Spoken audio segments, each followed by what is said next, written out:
had been married for 18 years. I have 4 daughters from that marriage. And prior to my last 15 years of waiting, I'd been a salesman, a deputy sheriff, an actor, worked in the oil fields, worked in the docks, worked in the woods, went to college, was in the army, played in the band, just a little bit of everything, managed a nightclub, bouncer, bartender, smoked a lot of grass, drank a lot of beer, just living life to the fullest. After 18 years, my wife finally had enough of my lifestyle. But I thought I was finally getting my life together where I was settling down and we'd have the perfect marriage.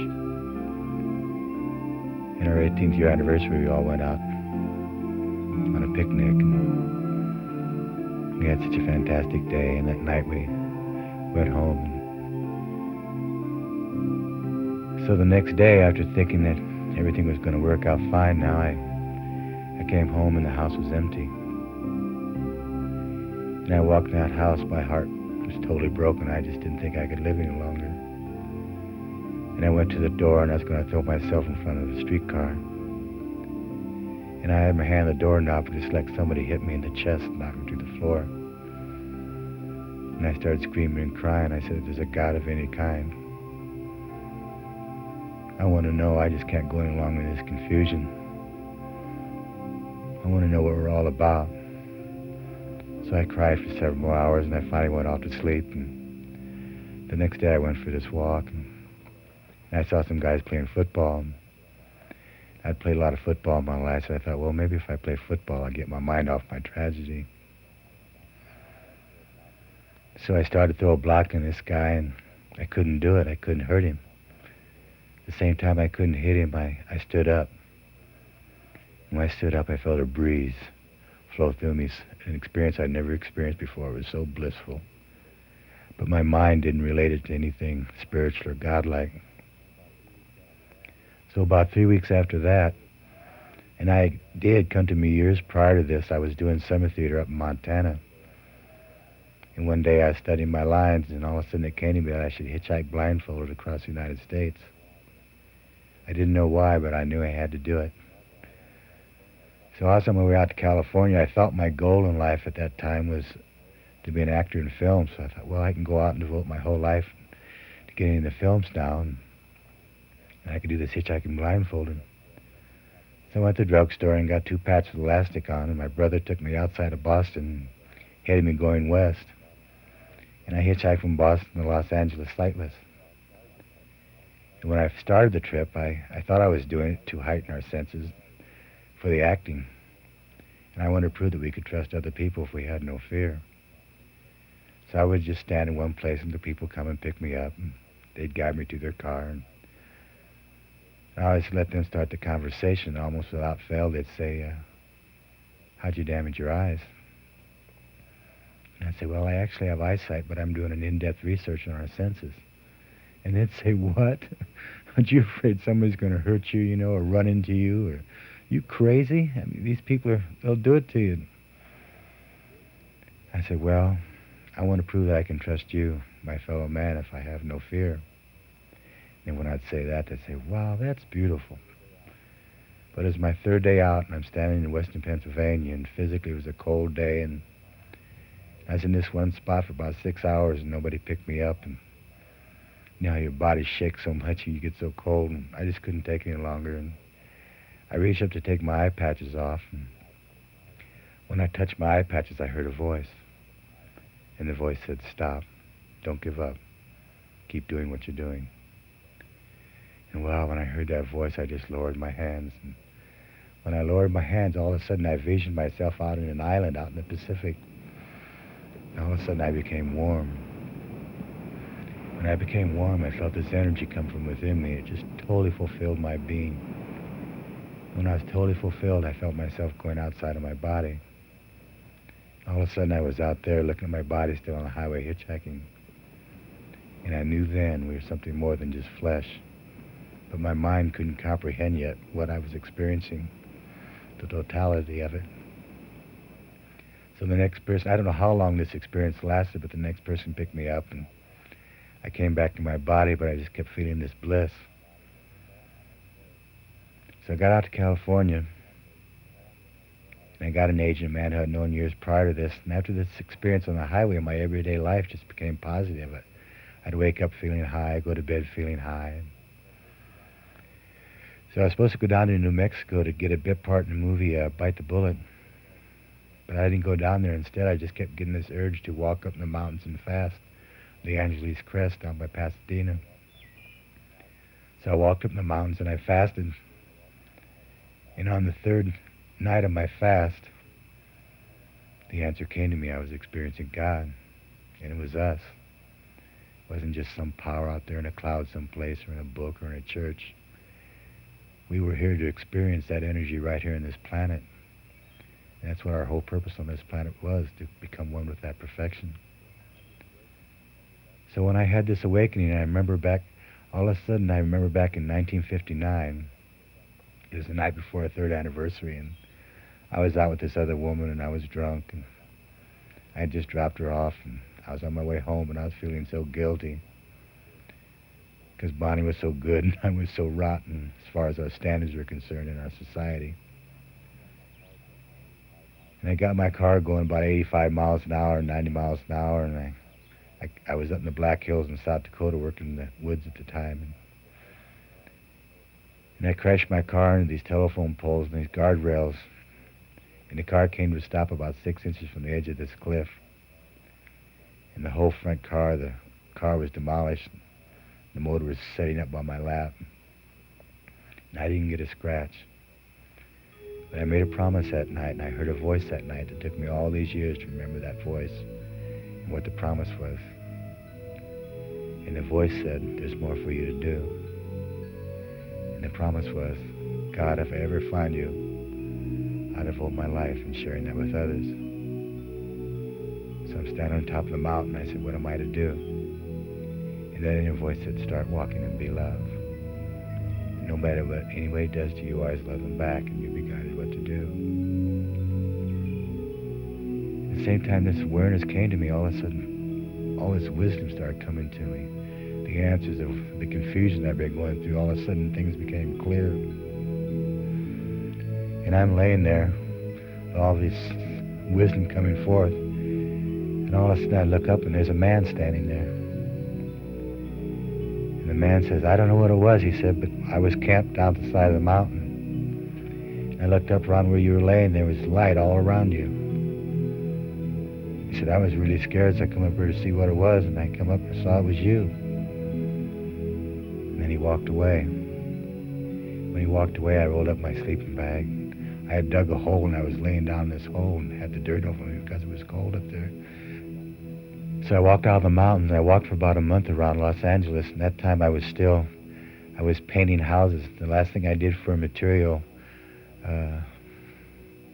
for money-wise, was painting houses for friends. And each day after I walked out of the mountains, I would walk from South Pasadena over to Hollywood. And after about 6 weeks, I woke up one morning, and all of a sudden I felt separate. I didn't feel that beautiful bliss. I got scared. What the heck's happening here? You know, what's happened to my goodness? And I looked down on a table there, and on the table there was a magazine. And in front of the magazine it said Unity. And I opened it up, and I started reading this article. And in the article, it was in words what had come to me up in the mountains, some of the awarenesses that had come to me up in the mountain. So I didn't even finish the article. I turned to the back of the book, and it said, Unity by the Sea, Sioux Seeking, Santa Monica. So I took off walking from South Pasadena, and I walked out to Santa Monica, and I got out there by 8 o'clock that night. I didn't know if anybody would be there or not, and I got there. I walked in the church, and there was maybe about 25 ladies there, and there was a little old crippled lady up in front of the church talking. And I heard what she said, and she was also saying the same awareness that had come to me up in the mountains.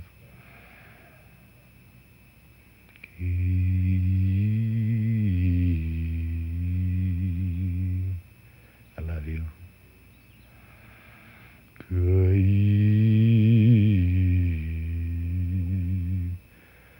each day I would get up and I'd walk out to Santa Monica, and I'd listen to her each night. And I'd catch a bus back to South Pasadena, get up and walk back out each day until Palm Sunday. I went to a service. They were talking about a healing rally they were having up in San Francisco. And when I heard that, all of a sudden, my inner voice said, walk to San Francisco. So the next day, I rolled up my sleeping bag and I walked down to Highway 1 and I walked to San Francisco. It took me 11 days. Walked all except about 70, 80 miles where it said no pedestrians. When I left Los Angeles, I had a little bit of money in my pocket, and probably the question that more people ask me, they ask me how I survive and how many miles I walk each day and how I got started. Of course, I'm telling you now how I got started. And as I was walking out of Los Angeles, there's a woman collecting money. And I walked back to her, and for the first time that I was ever aware of, I saw somebody's aura, and it was just shining around her. And I said, what are you collecting money for? And she said, world happiness and understanding. It was almost the same thing that came to me that I was to say up in the mountains. So I gave her all the money I had, except I had 47 cents over my left-hand pocket. I gave her all the bills. And after I gave it to her, I started to reach out for it and say, wait, I need that to eat on. But when I reached out for it, my inner voice said, no, you'll be provided for. And I turned around and walked away from her, and I felt like 10,000 pounds had been lifted from me. And when I started walking for the first 4 days, I didn't know yet, my consciousness wasn't centered enough within myself that I didn't know yet that I was going to be provided. And I also didn't know how to fast yet, so I got hungry. And I would go into stores and I would beg for food, grocery stores. And I was always a proud man. I'd never begged before, but I knew what it was doing. I was humbling myself. So then on the 4th day of begging, and gee, the begging, I got such an abundance. I mean, they wanted to give me too much. I couldn't carry everything they wanted to give me, all the fruit and vegetables. But on the 4th day, this highway patrolman stopped me, and he said, we've been watching you. He said, where are you walking to? I said, San Francisco. So then I give him a condensed version of why I started doing what I was doing. And so after I told him the story, he gave me his lunch and $4, $3 or $4. And from that day, I never had to ask again. Things just started coming to me. I remember I got about halfway up and my shoes were getting worn out, and this young boy was on his bicycle, and he said, where are you walking to? I said, San Francisco. And he said, well, I live up in the next town. When you get there, he said, why don't you stop at my house and we'll give you a lunch. So I said, all right. So he gave me directions. When I got there, I stopped at their house. And the mother looked down at my shoes and saw my shoes were worn out. And she said, would you like to have a new pair of boots? And I said, well, that would be so nice. So she went downstairs, and her husband had a pair of Red Wing boots that he had never worn before, but didn't fit him. And I put them on. They fit me to a T. In fact, those were the boots that I walked into Reno with months later. Oh, when I was up in the mountain, it came to me that I should have my thought on one thought and become aware of my breathing and coincide that one thought with my breathing. So when I started walking, every breath I took, I inhaled, all love and understanding fills my heart. And as I exhale, all love and understanding shines throughout the world. So for the next 3 years, every breath I took, that's what I did. So anyway, by the time I got to San Francisco, the energy was so positive within me, and I got there and got to the hotel down on Market Street where they're having a seminar, and I had no money. So they would come up and talk with me, and they felt my energy, and I told them I had walked from L.A. to be there, come to this seminar. So a little while later, these 2 black ladies came up. One of them was Johnny Coleman from Chicago. Years later, I spoke to her at church, but she said, we would like to pay for your way into the seminar. And I said, oh, that would be so nice. So we went up to the gate, and they were going to pay for it. And then the people at the gate said, no, we've already decided to let him in free anyway. So during the seminar, I met different people from different areas of the country, and one of the ladies was from, Esther Early was from Reno. And her and Wes invited me to come to Reno to speak to their congregation at the Unity Church. So I said, well, I've already promised a woman I would go up into Washington. This one woman, she was at the seminar. She was 77 years old, and she had a twin sister. And she wanted me to come up and talk to her twin sister because her twin sister wasn't spiritually aware. And I said, well, I've learned already in my travels that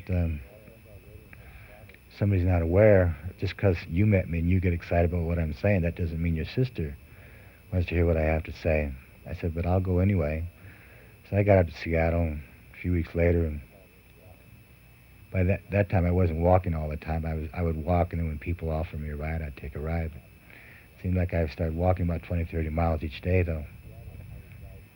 But when I got to Seattle, I was right. The other sister didn't want to hear anything I wanted to have to say. So I stayed there for about a week, and I started walking down to Washington, Oregon, and each night I would lay down on my sleeping bag, and it would come to me, Reno. Reno, when you get to Reno, you're supposed to stay in Reno. I didn't know why, I just knew I was to be in Reno. By this time, I had truly learned to listen to my inner voice.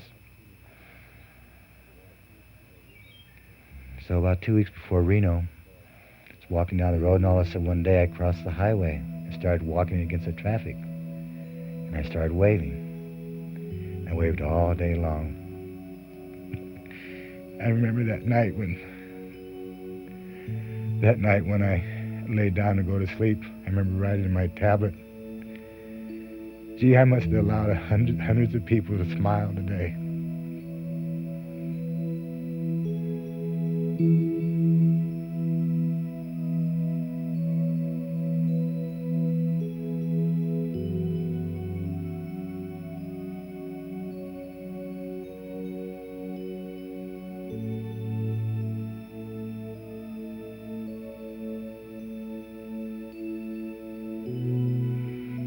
So the next day, I didn't wave again. I just started walking. I got to Reno, and so then while I was there, a friend of mine, Wes, who was the minister for Unity in Reno, he was at a seminar down in Unity Village in Missouri, and he asked if I would come down there and share the energy that was coming from me with them down there. So I said sure.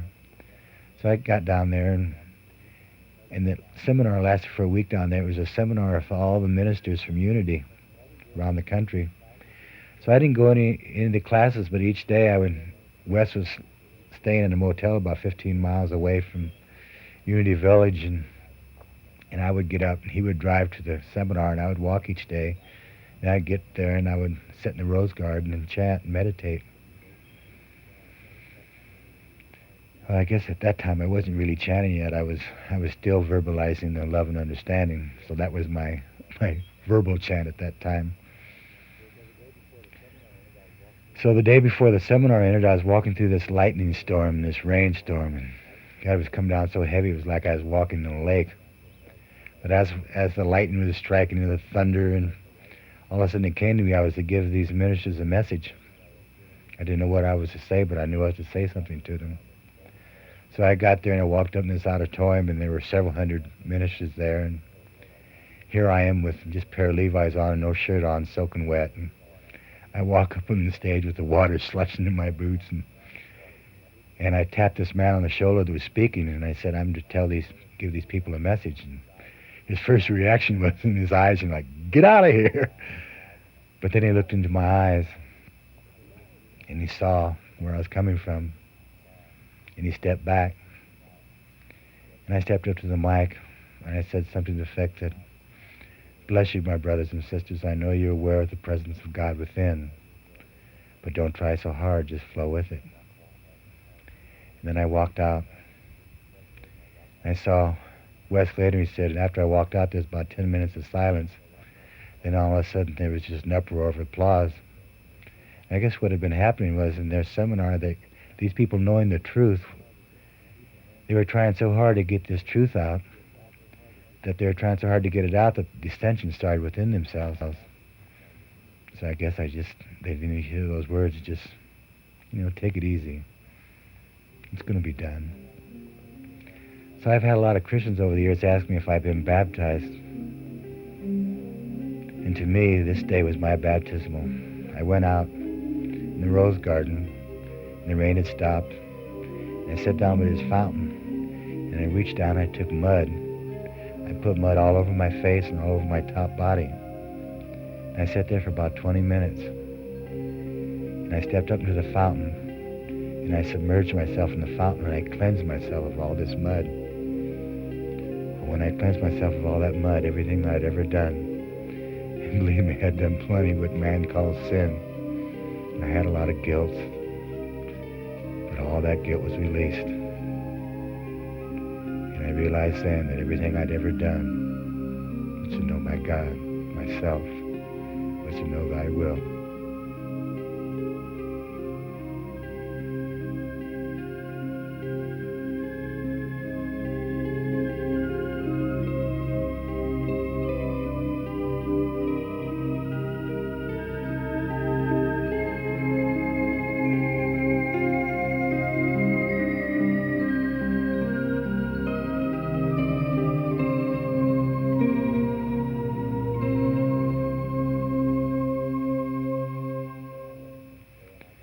So then I left the next day, and I was on my way to Chicago to see this Johnny Coleman that was going to pay my way into the seminar.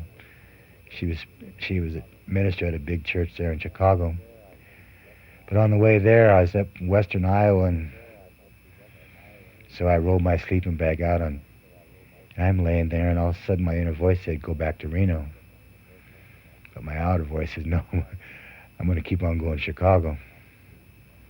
So I went off to sleep, and about 11:30 that night, my spirit woke me up and said, "Get out on the road. There's somebody to take you to Reno." So I rolled up my sleeping bag, and I got on the highway. The first car that stopped, it was a van, stopped, and he was on his way to San Francisco, and he dropped me off in Reno. So the second day I was in Reno, I was invited down south of town. Yesterday early wanted me to go out and speak to a group out in Steamboat. So on the way out there, all of a sudden I found myself crossing the street again and walking against the traffic, and I started waving. And all of a sudden it hit me. This is the way I was to share my love. I mean, our love. It was through a wave. So that was 15 years ago. I've been walking and waving ever since. But in the interim, all this time, I've had so many beautiful stories, my experiences with people. I hope to eventually share them all with you.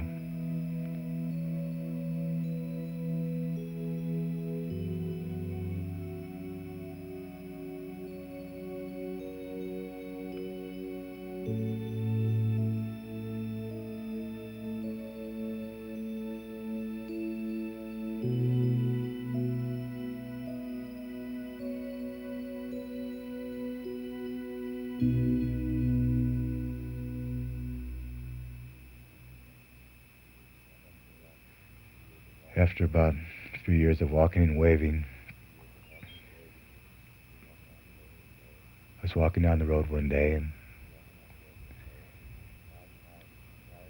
5 times prior to this one day, people had tried to run me off the road with their cars. When I first got here, people didn't treat me too nice. Only about 20% waved back, and people threw things at me and called me a bum and told me, "Get off the road, you weirdo," and lots of fingers.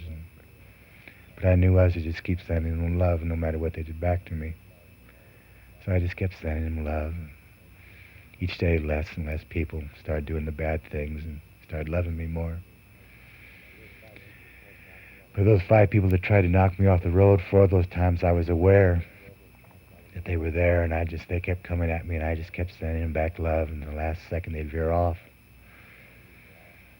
And one of these times, he came so close that the antenna hit my arm, and it made a loud noise, and then they stopped. They pulled over, and I walked back to them, and the guy who was driving you could tell, had been drunk, and the 2 guys in back were so drunk they weren't even aware of what happened.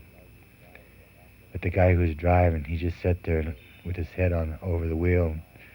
He's crying. He just kept saying, "I know the truth. I know the truth." And I think what happened to him when that antenna hit my arm, he had the awakening that I had when I was hitchhiking blindfolded. It was his path to find his truth that way. It's funny how we each have our own paths to find that truth.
Stories to share with you. My life prior to my wavering years was a movie in itself. Lots of fights and all those kind of things. I'll get to those stories later. Right now I'm just going to stay with the stories that just happened in the last 15 years. I remember one time the first few years that I walked, I kept going to New York City a lot. 2-3 times a year. To me, I guess New York City was my mountain. I would go there and watch the people. New York City is the only city I never waved in, because all the taxi cab drivers started waving. They'd get upset when I tell them I didn't want to ride, so rather than have all those taxi cab drivers upset, I would just stand on a street corner and say hi to the people, smile. I remember one December I got there, it was December 4th, and it came to me, I was just standing Grand Central Station, And I stood at the foot of the escalator steps coming out of the Pan Am building. And it came to me I was to stand there until Christmas Eve. So I stood there for 3 weeks, standing in the same spot every day. In the hours between 3 and 6, there's about 200 people in front of you at all times. And for the first 3 days that I was standing there, people looked at me kind of skeptical, like, what's this guy want? I looked down at my feet to see if there's any flowers there or anything. But then after the third day, people started coming up to me, saying, why are you being so nice to us? You have such a beautiful smile. So then I'd tell them what I was doing in life about my waving out in Reno. They say, well, that's just fantastic. Then the week before Christmas, people stop and give me gifts. Sometimes I had gifts all around me, loaves of bread, and they'd give me money. And, people will say to me, Ed, how can you be so nice to everybody? And I said, I found out that there's two kinds of people on the planet. Those who are beautiful and those who don't know it yet. And the key is to love the ones who don't know it yet as much as the ones who do. Just be patient with them. But the people in the big cities, they have kind of a bad reputation, saying, they're cold. They're not cold. They're rushing about in the material world trying to survive. They're all on a path to know God. So just be patient with them and just keep loving them. And that's what happened here in Reno. Each day, and as I kept waving, more people kept waving back. And then the media came out and started doing articles on me. And of course, each time the media had covered me, then there was a mass understanding. The media is so strong.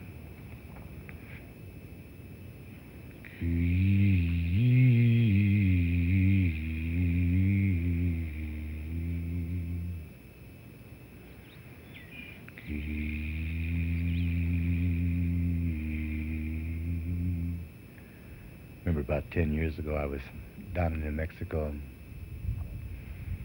I was hitchhiking just east of Albuquerque. And this young man walked up to me, and he was a simple-minded man. Society, I guess, would consider him retarded. But I asked him where he was going. He said, Knoxville, Tennessee. And I said, well, where are all your belongings? He said, well, they beat me up down in Los Angeles, and they took all my things. They took my guitar. And then I asked him this question. I don't usually ask these kind of questions because it usually leads into some sort of preaching. And I've learned not to say anything to people pretty much unless they ask. Sometimes I get a little anxious too, but most of the times I'm able to just wait until they ask. So I said, what do you think about the guys who did that? He started swearing at them.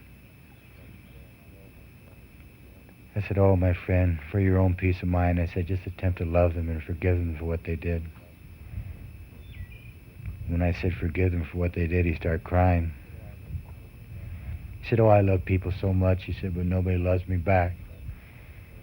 When he was saying this, my inner voice said, give him your things. I had a nice backpack and a bedroll, down sleeping bag. But my outer voice said, no, I need these things, because I was on my way up to Grand Canyon to fast. So I let him walk away, and he walked, maybe 50 yards down the highway, and I yelled back, wait a minute. So we met, and I gave him all my things. When I gave it to him, I said, here, you're to have these. And I looked in his eyes, I swear, it looked like nobody had ever given him anything before, and he was just so touched, his heart just opened up. So we parted, and a little while later, I'm walking down the highway, and I just fall down in tears, started crying in the highway. I was yelling out to the universe, why? I know my life is to spread love, but why do I have to lose everything? At that time, I thought I'd lost my family, and I lost a woman who I thought was my mate. Here, the last thing I possess, I give away. That inner voice said, you haven't lost a thing, you've gained eternal life. Man, I jumped up from there. I almost started flying. I thought I was going to get my pilot's license that day. So the next day, I'm walking up towards the Grand Canyon, and I'm going north on 89, and all of a sudden, I started feeling kind of same type of feeling I felt when I felt real sad. And I said, if my life is to share love, why do I have to depend on other people for my provisions? Why can't I manifest them? I know we have the power to walk on water. I know we have the power to heal. I know we have the power to multiply. Why aren't I doing this? And when I thought that, all of a sudden, I saw a vision. And I saw Jesus carrying the cross. I saw him fall. And I saw this man pick up the cross for him. And all of a sudden, the awareness came to me. You have to allow them to give. If you can't depend on them, they won't be able to give to you. And you receive fully. I remember when I first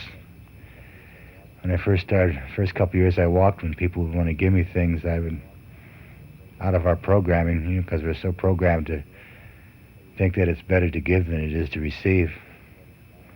But I was on my way down to Smith Valley to speak to a Rotary Club, and this little old man stopped in his pickup and he wanted to give me a ride. I said, no, thank you. And he said, please let me give you a ride. And I said, no, thank you. And as he drove off, I could see him start to cry. When I saw his tears, I realized that I had to receive with as much love as I gave. If I couldn't receive, I shut off the flow of giving. So from that day, I've been a great receiver.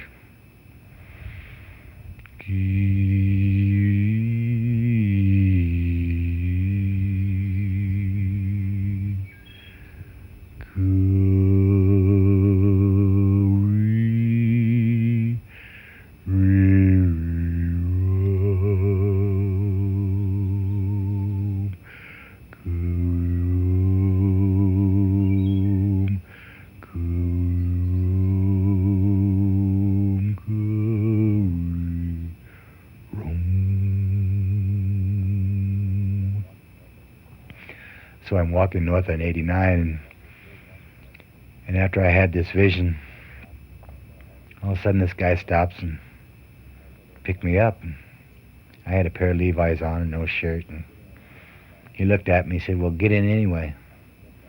And I'm thinking, gee, this is kind of a funny response, get in anyway. So I got in his car, and after I got in his car, he said, I have to tell you what just happened. He said, when I was coming around the curve and I saw you in the distance, he said, I saw you in a robe. He said, I've been going through a bad time, and I was feeling like it really needed to talk to a holy man. When I saw you in the robe, I thought to myself, there's my holy man. So then when I stopped and he saw you in Levi's, I thought, well, I guess he's not. But then after he sat down in the car, he said, you are that holy man. And I looked at him and smiled and said, you know what? He said, what? I said, we're all holy men. It's just that some of us aren't aware of it yet. We're all divine.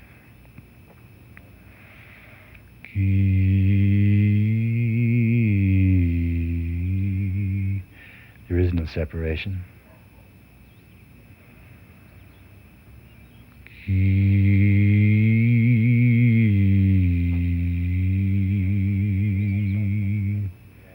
So when I travel across the country, people ask me, where I stay. Well, if I have money, I stay in motels. If I don't have money, I walk, keep walking. Sometimes people stop and ask me if, after I talk with them, they want me to come over and meet their family. And if I don't get any offers, then I just keep walking. Sometimes I'll walk through the night. And if I get tired, I'll just lay down along the roadside and go to sleep. The first few years that I walked, in my travels, I was arrested a few times for being on a highway I wasn't supposed to be walking on. And remember another time I was up in Kansas, and I had just spent the night in the motel. When I woke up that morning, it all of a sudden hit me I was to be arrested that day. So I was walking through this one little town, just the town before Topeka. I walked through this town, and a deputy sheriff stopped me, and I thought to myself as I was walking up to the car, I said, well, this is it. This is the arrest. But he said, are you bothering people? I said, I haven't talked to one person in this town. I said, well, what I've been doing is waving and sharing the love I feel. I said, I guess if that bothers anybody, I've bothered the hell out of them. And he looked at me and started laughing. He said, yeah. He said, you did. You bothered the hell right out of them, didn't you? So he didn't arrest me. But then the next town, Topeka, I'm walking through there, and they stop, and I'm in the road. And they said, what are you doing? I said, I'm sharing the love that I feel. So they wanted my numbers, and I gave them my numbers. So then I started telling them what I was doing, and they didn't want to hear. So I started telling them anyway. The energy got so strong that the one policeman said, back away. He couldn't handle the energy that was coming from me, and so I just started to walk away. He said, get back here, and he ripped the bag off my shoulder, and I just had one of those little purses I carry. I've learned to travel light over the years when I cross country. So he grabbed the purse, and I started to grab it back, so he said, you're under arrest. So these two policemen, they just really treated me terrible, calling me all kinds of names. So they got me to the jail, and they were booking me in, and the woman was booking me in, and the policeman said to me, I guess you think we're a bunch of rednecks, huh? And I looked him in the eyes. I said, no, I think you're a child of God. And when I turned around to look at the woman who was booking me in, tears were rolling down her face. So they took me into the cells, and when they unlocked the doors, the policeman said, well, here's Jesus to save you all. So this one black man walked up to me and said, oh, I've been praying for you to come. I said, oh, no, brother, I'm not Jesus. So we talked for a while, and so then they put me into this other cell. I'm sitting there for about a half an hour in this cot, and there's only one other man in the cell. It's a long cell. And he walked up to me, and he said, are you crazy? I said, why do you ask? He said, because you've been sitting on that, ever since you've been in here, you've been sitting on that cot smiling. He said, don't you realize you're in jail? I said, well, I told him, I said, I found something out years ago that allows me to smile no matter where I'm at. He said, I found something out too. He's a black man. He said, I found something out too. He said, it's you people who got me in here.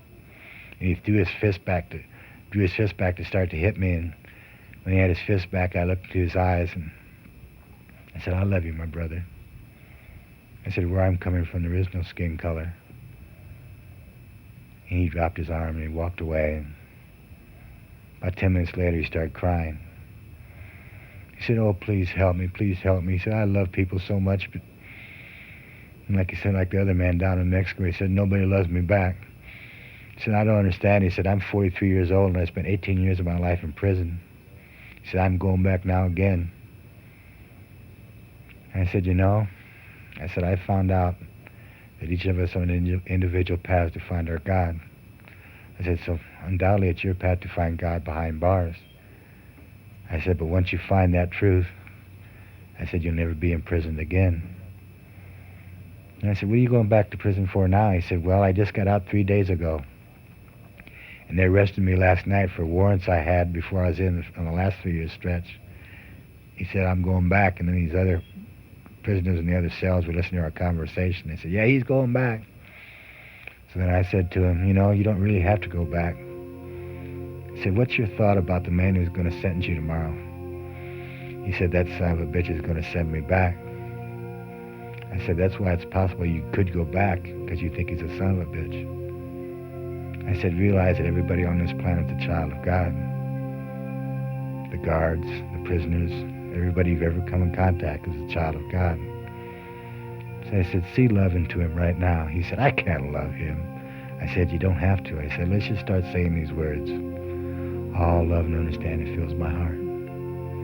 All love and understanding fills your heart. And send that love and understanding to the judge, even though you don't feel it. All love and understanding fills my heart. All love and understanding fills your heart. So we spent the next few hours doing that. And then they took us to court the next morning. By the time he got to court, he was so at peace with himself by us sending that love out he went up in front of the judge and he told him what happened that night in the jail cell. So the judge said to him, looked at him, and he said, "What would you do if I released you?" He said, "Well, there's a gospel group that's wanted me to join them." He said, "I will call them up and I'll join that gospel group." He said, "You're free to go." The man turned around and looked at me in the courtroom. He said, "It works. Love, it truly works." And then I was the next one up, of course, and the judge asked me if I was guilty. I told him, and I told the story, and then, like all the other times, he said, "Well," he said, "I'm sorry we had to detain you, go on about what you're doing."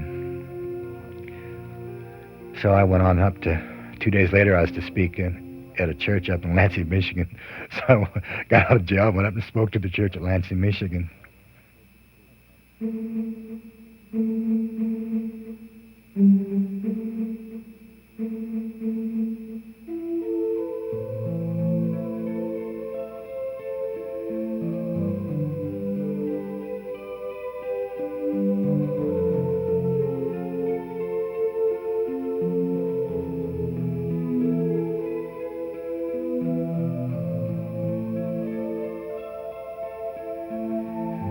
So a while after that, it came to me I was to go fast again. And this time it came to me I was to fast down at Lake Mead. So I went down to Las Vegas, and I got down there a few weeks later, and I met this woman called Dorothy. She was in her 80s. And it came to me that she was to show me someplace out in Lake Mead where I was to fast. So she took me out to Lake Mead and found this little island. It was a few feet out in the water. And I walked on this island, and I spent 3 weeks out there. And on the 13th day of my fast, I woke up about 3 o'clock in the morning. It seems like over the years, my everyday life has been such an awakening, such a growth. And every day it's a new birthing. But it seems like some of the biggies that happen in my spiritual awareness happens at 3 in the morning. So I'm laying here on this island. I'm laying under this big rock. And I heard a voice. And the voice kept saying, "You are the king. You are the king. You are the king of this earth. You are the king of this earth." And me coming from my human consciousness, I'm thinking, how can I be the king of this earth? Of course, later I realized that voice wasn't speaking just to me as a personality. That voice was speaking to all of us. That voice was saying, we are the king. And when I heard this voice, I thought I was hallucinating because I hadn't eaten. Well, first I thought I was dreaming. And then when I realized I wasn't dreaming, I knew I was awake. I thought I was hallucinating. Then I opened up my eyes, and before me was a light. It wasn't a physical person, it was just a form of bright light. And music started playing. It sounded like a symphony orchestra. It was the most fantastic music I've ever heard up to that time. And the voice said, "We are coming to an age of peace. You come before me to gather all people together as one. From this day on, you shall walk in my name."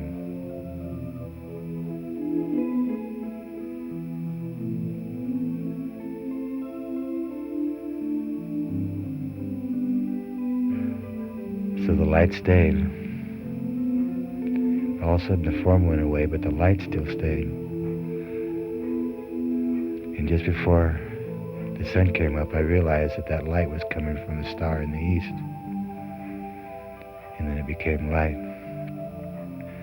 In these last 15 years, I very seldom have gone to my analytical mind. I've learned not to question what has come to me, what I'm to do. I think probably if I questioned everything that I was guided to do these last 15 years, I'd probably be in this padded cell. But the Spirit works in mysterious ways. So I've learned just to listen and to step forth no matter what the message is. So getting back to Lake Mead, for the next 3 days, I was into my analytical process, wondering how I, myself, physically was going to gather all people together as one. And on the third morning, again at about 3 o'clock, these sounds came to me. Kaib, Karib, Kaib. And all of a sudden it came to me that I was to stay with that sound, Kaib. And no matter what anybody did to me, I was to stay with that sound. And I'd be guided what to do. And then when that sound came, the year 2003 came to me. And it came to me, that's when we were to have total peace on the planet, in 2003. So my waving was to precede that time. And I realized then that's what I was really waving for, was to express peace. And to express that time that we're coming to. And allow people to know that everything's all right. That everything is preceding that time.